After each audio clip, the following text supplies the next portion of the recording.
同样的酒店房间，更便宜的价格，不怕比价的同程旅行邀你收看高光时刻。已经以太阳为中心，以光速飞向整个宇宙。阳光番茄酸甜鲜浓，康师傅番茄鸡蛋牛肉面邀您观看《三体》，让智慧为你闪烁。埃特问界新能源汽车邀您观看《三体》。但那天夜里的波形曲线很不一样，肉眼是很难辨别波形是否携带信息了。但我对宇宙噪声的波形太熟悉了，我意识到眼前移动的波形是被智能调制的。红岸接收到的宇宙电波识别度从未超过 C， 如果达到 A， 波段包含智能信息的可能性就大于90%。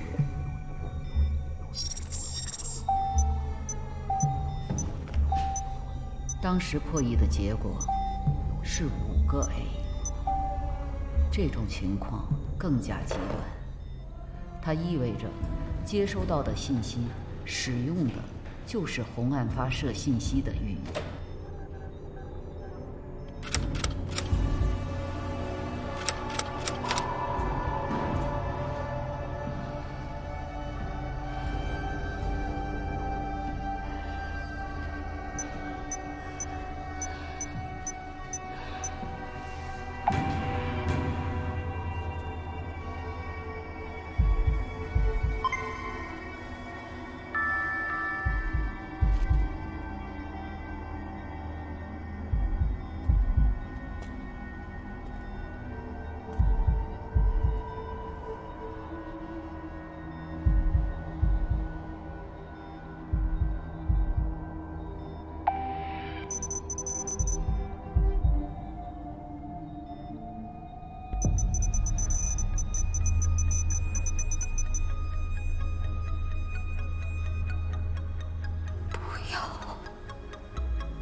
这个世界收到了你们的信息，我是这个世界的一个和平主义者。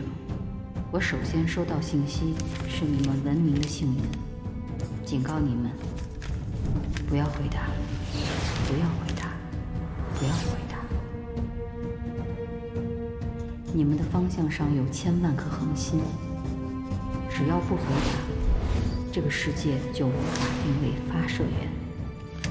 如果回答，发射源将被定位，你们的行星系将遭到入侵，你们的世界将被占领。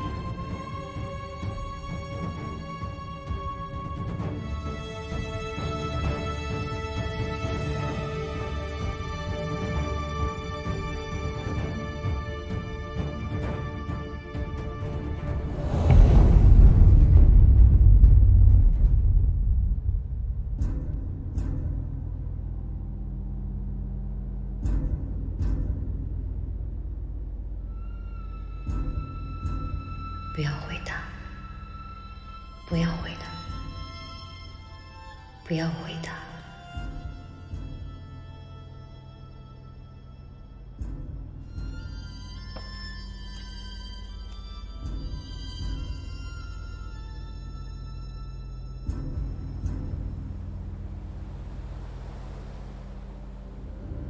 收到第一条信息时，据我上次向太阳发射信息不到9年，那么信息的发射源距地球有4光年左右，它只能来自距我们最近的恒星系——半人马座3星。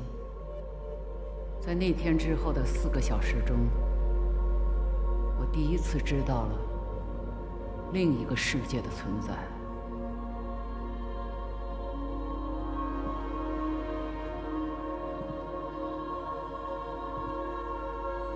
三体的存在，如你们所了解的那样，那是一个一次一次浴火重生的文明。当然，也知道了他们星际移民的意图。没有人发现这一切。在监听系统的信息处理部分，能够查看接收内容识别度和访问译解系统的终端，只有我面前那2台。我将已接收到的信息全部转存到一个多重加密的隐形子目录中，用1年前接收到的一段噪音代替了这5个小时的内容。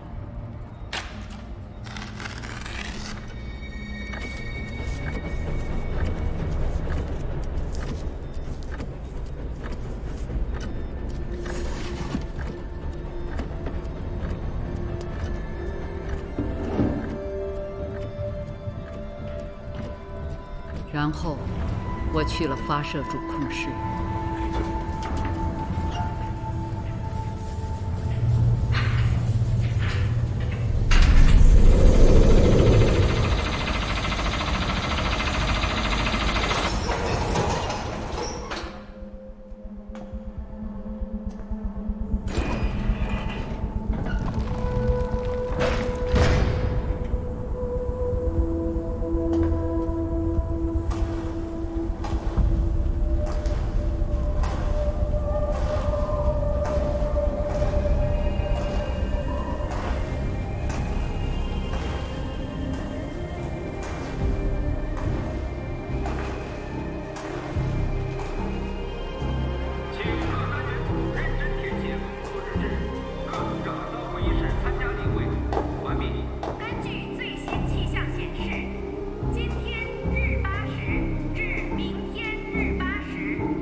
到这里来吧，我将帮助你们获得这个世界。我的文明已无力解决自己的问题，需要你们的力量来介入。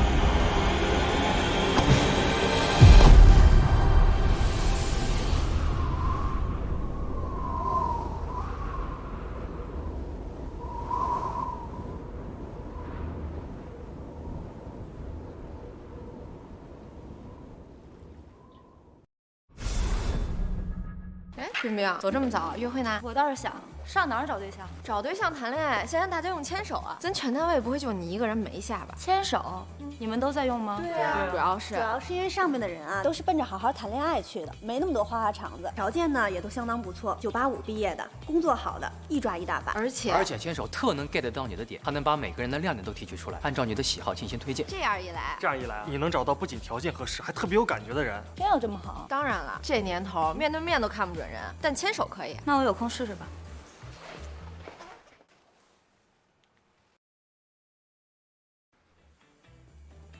谈恋爱就用牵手。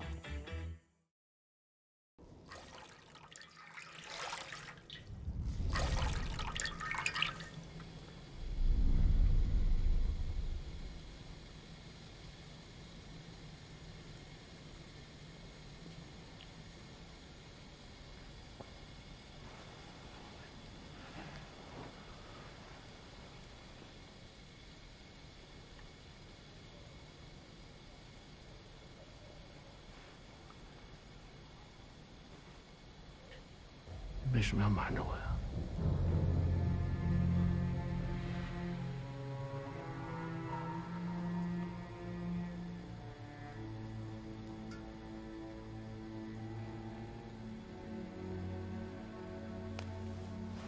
姐，千万不要有思想负担啊！你任何事儿你都要跟我说，咱们两个一起扛。你知不知道，你晕在外面多危险呐！你都知道了。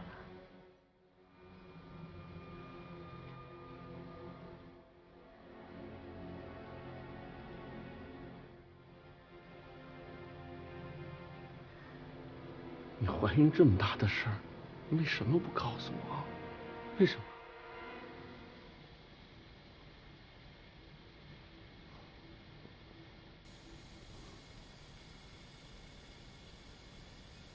告诉我。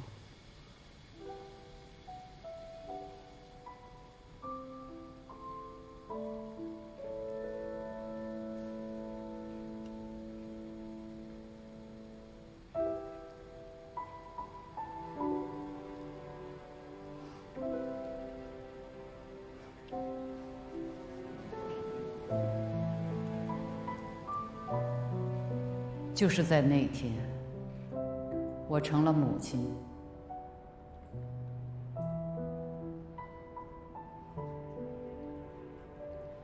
是杨东，也许是巧合。从那天起，我的人生和人类文明的历史都有了一个新的开始。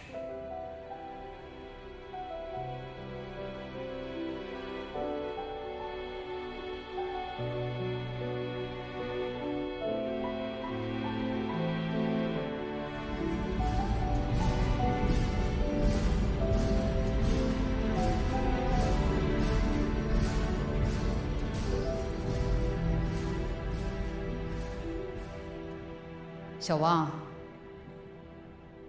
现在我来回答你的问题。主为什么要扑灭纳米技术？因为它可以使人类摆脱地球引力，大规模进入太空。太空电梯。你立刻从飞刃想到了太空电梯。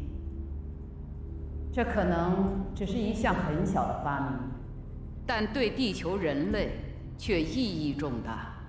这种超高强度的材料，一旦大规模生产，建设从地表直达地球同步轨道的太空电梯就有了技术支持。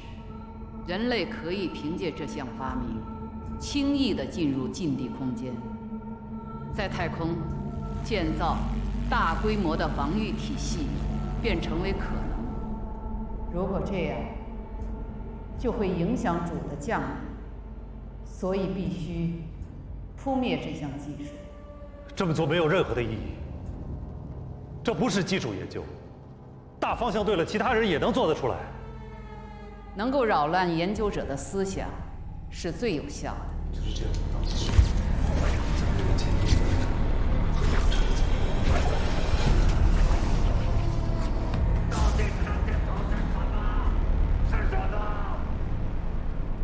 如你所说，这毕竟是应用研究，不像基础研究那么有效。基础研究，一切的一切都导向这样一个结果。物理学从来就没有存在过，将来也不会存在。我知道这样做是不负责任的，但别无选择。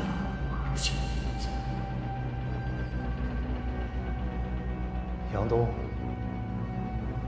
到底是怎么死的？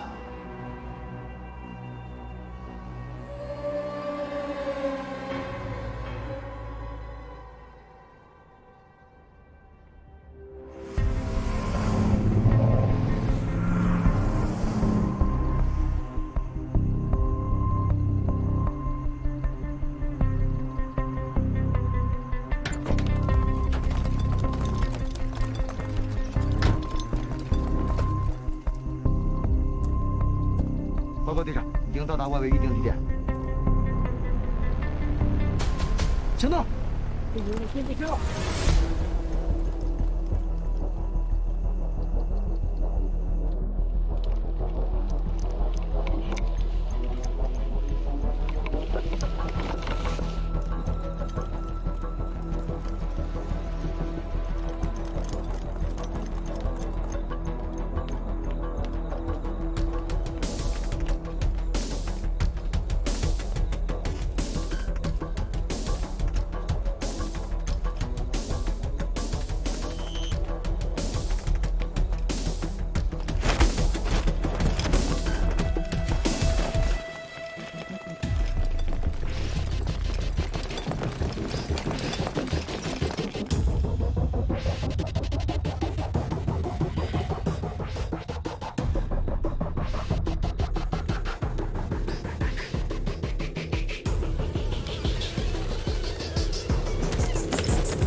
其实，对于强大无比的主来说，我们所做的一切都没有意义。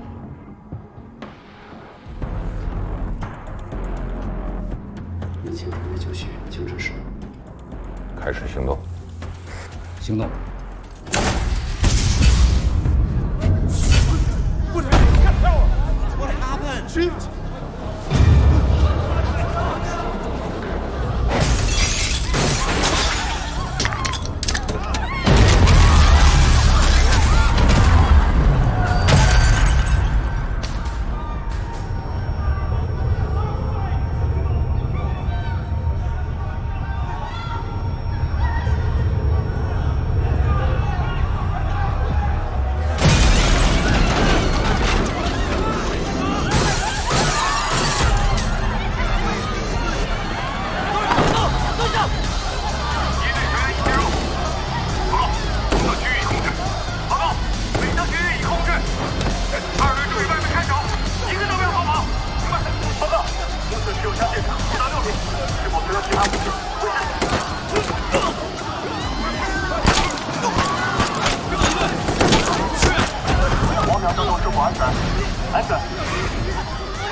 我知道各位都是不要命的，我们也是冲着不要命来的。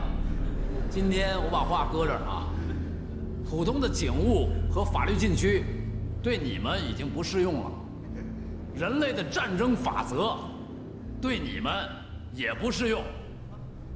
既然你们决定跟全人类为敌，那咱们大家今天就没有什么可忌讳的了。各位警官，我们手上拿的是3枚原子弹。报告，有核武器，在头部有核武器。不要动！蹲下！蹲下！蹲下！3个小时13个。每枚当量1500吨级，这个是起爆开关。狙击手寻找有利射击位置。报告总指挥，请求寻找其他射击位置。同意。我们的要求很简单，让统帅走，然后咱们玩什么都行。我跟同志们在一起。狙击手，马上就位。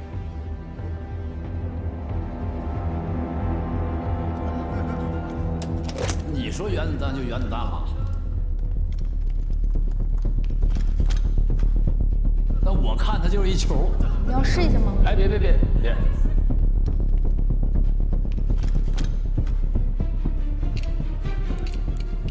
狙击手视线受损，不能保证首发命中。还有一个办法，直接向球射击。不会引爆吗？只会引爆外围的常规炸药，肯定不会发生核爆炸。这是你的交流题。耍什么花招呢？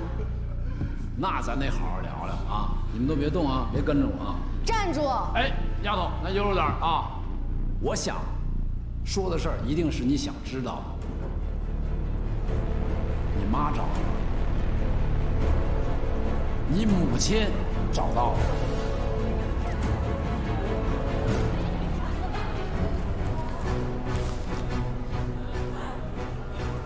你妈的信。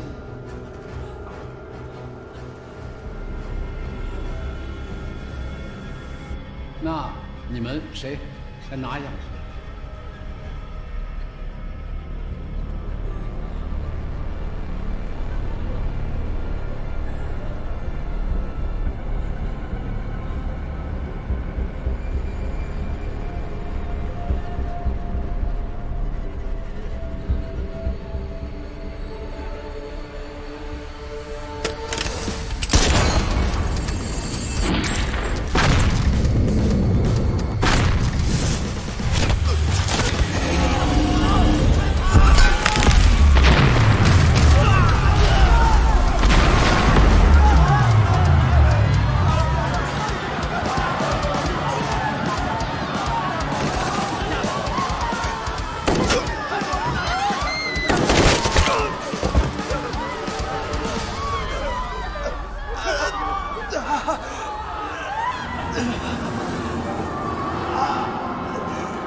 枪放下。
怎么样？小场面，皮外伤，没事儿。手枪打核弹还叫小场面？你说我这牛逼够不够我吹10年的呀？啊？够你吹1辈子的。那就不亏。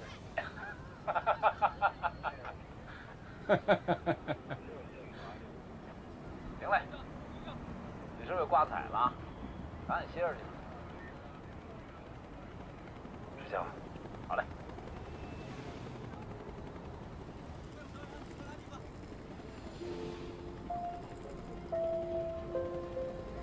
收到。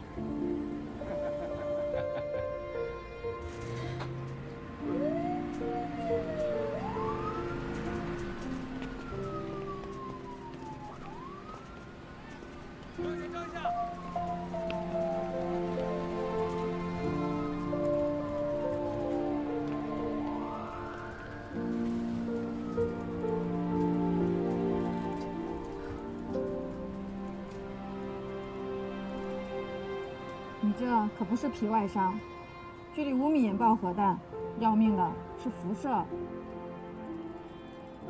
是福不是祸，是祸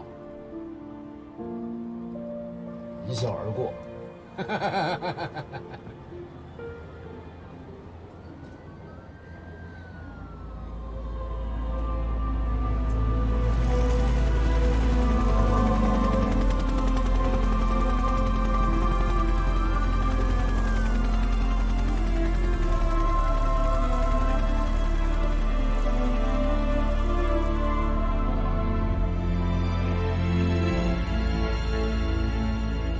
科学家们都就位了吗？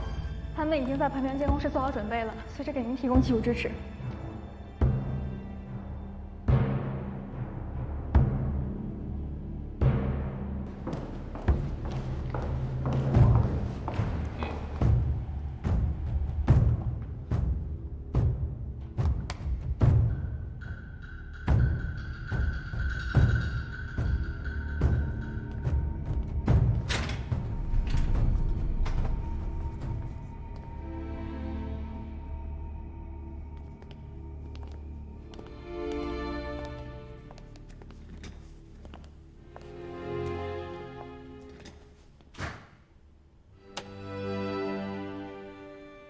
我叫常伟思，开始吧。姓名：叶文洁。出生日期：1947年6月。职业：清华大学物理系天体物理专业教授。2004年退休。叶老师，鉴于您的身体情况，您可以随时提出暂停休息。谢谢，不用。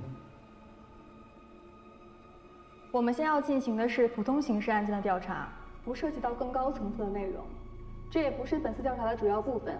我们希望可以快些结束，请你配合。我知道你指的是什么，我会配合的。调查发现，在红岸基地工作期间，你有杀人嫌疑。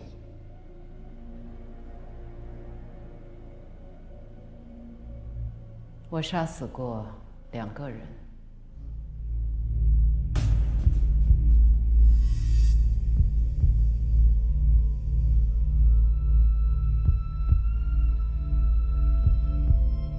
时间：1979年10月21日下午。受害者姓名：基地政委雷志成和基地工程师，我的丈夫杨伟宁。讲述一下你的作案动机。我是不是可以假设，你们对当时相关的信息有所了解？基本了解，如果有不清楚的地方，我们会问你。好的。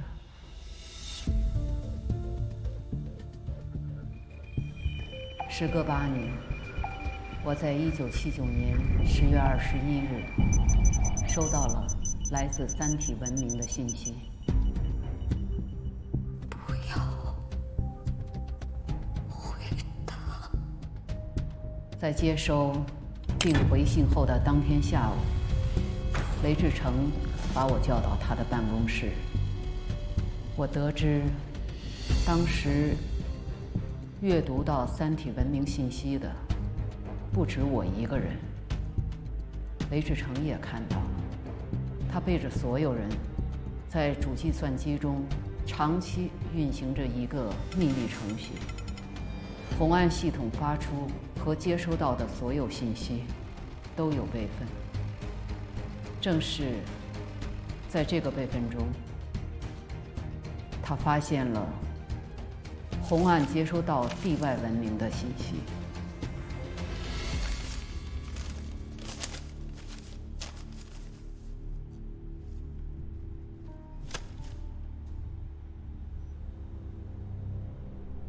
叶文杰，我真没想到，从你接收到第一批信息到现在为止，已经整整过去8个小时。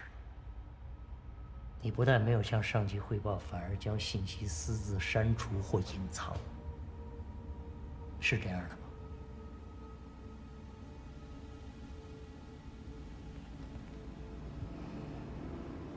我知道你接下来的企图，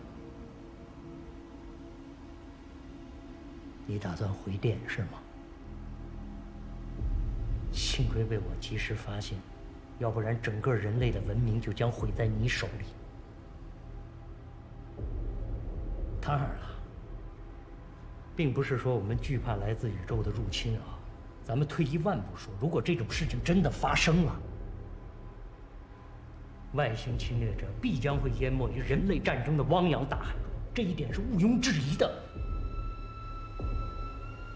我意识到，他还不知道我已经发出了回电。我将发射信息放入发射缓冲区时，使用的不是常规文件的接口。这无意中绕开了他的监视程序。我思考着如何麻痹雷志成，将这件事掩饰过去。叶文杰，你是会做出这种事情，因为你一直对伤害过你的人都怀有刻骨的仇恨，你是不会放过任何一个报复的机会。但你想过这么做的后果吗？我当时太害怕了，所以才没有上网。太害怕了，叶文杰。说实话，对于你，我是没有任何恻隐之心的。但我绝不能看着杨卫宁同你一样毁掉，我更不能看着他的孩子让你毁了。怀孕了吧？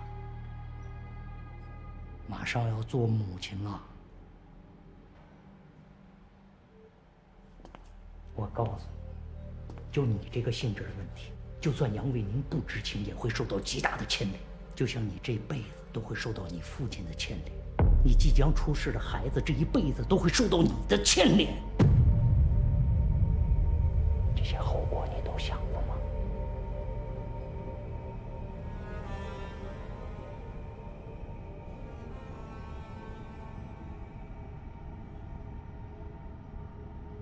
小叶，你坐下，来。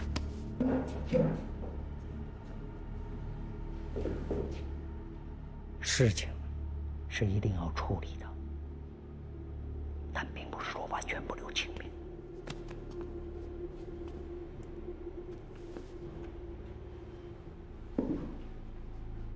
幸好现在这件事情只有你我二人知道，我们现在要做的，就是让这件事情的影响降到最低最小。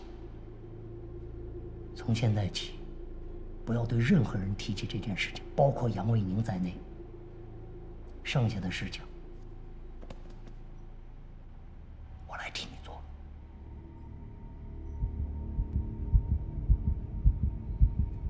小叶，你一定要相信我，我跟卫宁是多年的战友，有很深的私交，这件事情我必须得帮他。只要你肯配合，就可以避免可怕的后果。那一刻，我明白了雷志成的用心。他想成为第一个发现外星文明的人。这确实是一个名垂青史的绝好机会。一旦他上报此事，我回复的信息很快就会被发现，人类会穷尽所有的科技军事力量，阻止三体人的到来。我答应了他，但这时我决定了一切。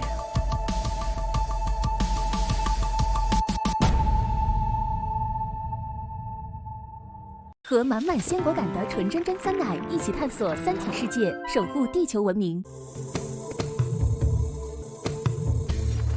李永健特好玩，他信心满满的，他以为很容易就把台词拿下了。《三体》里边的词啊，不像我们拍的一些生活的剧，它这里边啊很多逻辑性的东西。这台词确实是特别难背，挺拗口的。3、2、1，开始。将微观粒子加速到接近光速。哎，对了，你刚才提到这个微观粒子，是不是就是提到的物质实体啊？人类已经可以使用高速加速器。你很聪明。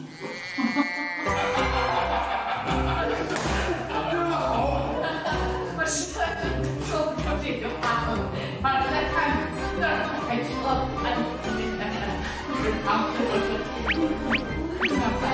再来，从我这儿。哎，对了，刚才提示这个，哎，你刚才说这个微观粒子，是接这个吧？对，就是啊。哎呦，我不自信了，是接这个吗？就是接这个。首先我不知道，就是你这是聪明吗？然后其实要不是应该接这个聪明吗？你把我都搞混了哦。